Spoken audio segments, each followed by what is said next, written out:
नमस्कार, आप देख रहे हैं रब्जी लाइव और मैं हूं आपके साथ नुपुर शर्मा। भाजपा के चाणक्य ने गुजरात में क्लीन स्वीप के लिए रचा चक्रव्यूह। जी हां, अगर राजनीति में रणनीतिकार की बात हो तो अमित शाह का नाम उसमें सबसे ऊपर आएगा, क्योंकि उनकी रणनीति का तोड़ निकालना विरोधियों के लिए मुश्किल रहता है। तभी तो लोकसभा चुनाव 2019 के बाद मोदी ने कहा था कि इस बड़ी जीत का man of the match Amit Shah है।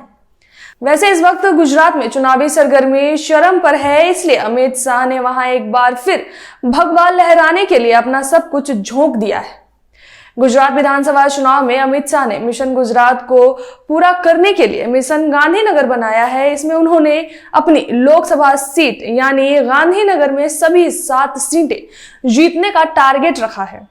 बीजेपी के सूत्रों के मुताबिक इस बार गृह मंत्री अमित शाह खुद अपने लोकसभा चुनाव क्षेत्र गांधीनगर के तहत आने वाली 7 विधानसभा सीट में से 7 सीट जीत का टारगेट रख रहे हैं। पिछले यानी साल 2017 के चुनाव में बीजेपी ने इन 7 में से 5 सीटें जीती थी, वहीं 2 सीट कांग्रेस के हिस्से में थी।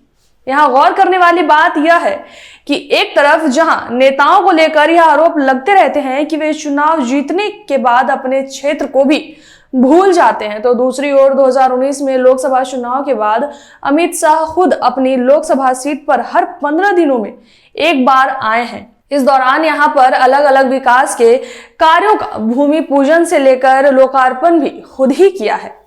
अमित शाह के नजदीकी लोगों का कहना है कि वे लगातार पिछले लंबे वक्त से गांधीनगर नॉर्थ और कोलल की विधानसभा सीट पर ज्यादा ध्यान केंद्रित कर रहे हैं, क्योंकि अमित शाह ये मानते हैं कि लोकसभा में उनकी जीत तब पूरी कही जाएगी जब इस लोकसभा सीट में आने वाली सभी विधानसभा सीट पर बीजेपी की जीत हो। हाल ही में गुजरात दौरे पर आए अमित शाह ने पूरे 4 दिन अपने लोकसभा क्षेत्र में बिताए थे। यही नहीं, खुद देर रात तक वह अपनी लोकसभा में आने वाले सभी विधानसभा सीट के बीजेपी नेताओं के साथ बातचीत करते रहे। जैसे अगर कोई टिकट ना मिलने से नाराज था तो उनको आमने सामने बैठाकर भी बात की और मनाने की कोशिश की। अमित शाह के संसदीय क्षेत्र वाले इलाके से ही सीएम भूपेंद्र पटेल भी चुनावी मैदान में हैं।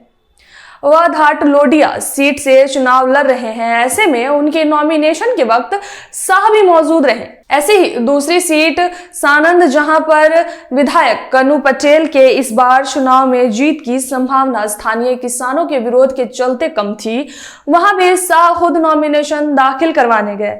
स्थानीय नेताओं से अमित शाह ने खुद बात भी की थी ताकि उम्मीदवार की जीत सुनिश्चित हो पाए।